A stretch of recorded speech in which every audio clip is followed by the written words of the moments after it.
Lisons cette terrible déclaration souvent réitérée dans la lettre aux Hébreux. Je jurerai, ils n'entreront pas dans mon repos. Hébreux 3:11. Et de nouveau retentit l'appel. Aujourd'hui, si vous entendez sa voix, n'endurcissez pas vos cœurs. Ce n'est pas un message d'évangélisation pour ceux qui ne sont pas sauvés. Beaucoup de sermons destinés aux incroyants s'appuient sur ces paroles.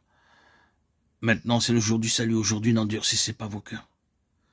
Cependant, ces mots sont pris de l'Ancien Testament et employés dans le Nouveau pour les croyants. Et plusieurs fois, l'exemple d'Israël dans le désert est présenté aux croyants comme un avertissement, comme une base pour l'appel. Pourquoi donc tout cela?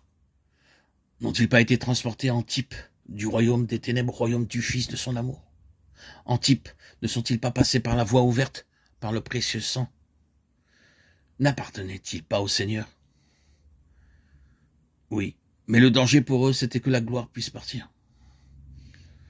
En quoi consistait ce danger? Il résidait dans le fait que leur cœur n'était pas fondé sur la satisfaction de Dieu, mais sur leur propre satisfaction. C'était le point qui focalisait tout leur désir dans le désert. Ils marchandaient constamment avec Dieu, et ce n'était pas en parole, c'était dans l'esprit. Il disait en fait, si tu satisfais nos désirs et nous donnes ce que nous voulons, nous irons avec toi, sinon nous n'irons pas. Ce fut souvent ainsi. Et quand de temps à autre le Seigneur répondait à leurs requêtes, ils étaient très heureux, prêts à aller un petit peu plus loin. Mais ensuite, ils devaient encore faire quelque chose de plus. Pour finir, Dieu leur a dit, assez de tout cela. Je vous ai fait sortir pour ma satisfaction, pour mon plaisir, pour ma gloire. Ainsi, parce qu'ils négociaient avec Dieu, parce que ce fut toujours une affaire liée à leur satisfaction plutôt qu'à la sienne, la gloire est partie et la honte a frappé cette génération.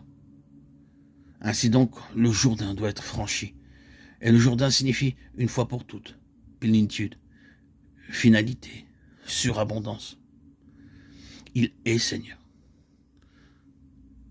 Nous estimons que si un seul est mort pour tous donc sont morts, et qu'il est mort pour tous, afin que ceux qui vivent ne vivent plus pour eux-mêmes, mais pour celui qui est mort et est ressuscité pour eux. 2 Corinthiens 5, 14, 15. À moins que ce problème ne soit réglé, il n'y a pas de gloire, aucune possibilité de gloire.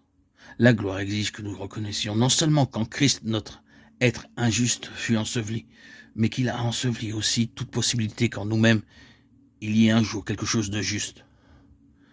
Vous êtes prêts à laisser enterrer votre pauvre moi malheureux et misérable, mais vous n'êtes pas toujours prêt à saisir et à enterrer la capacité supposée de votre être à vouloir se justifier.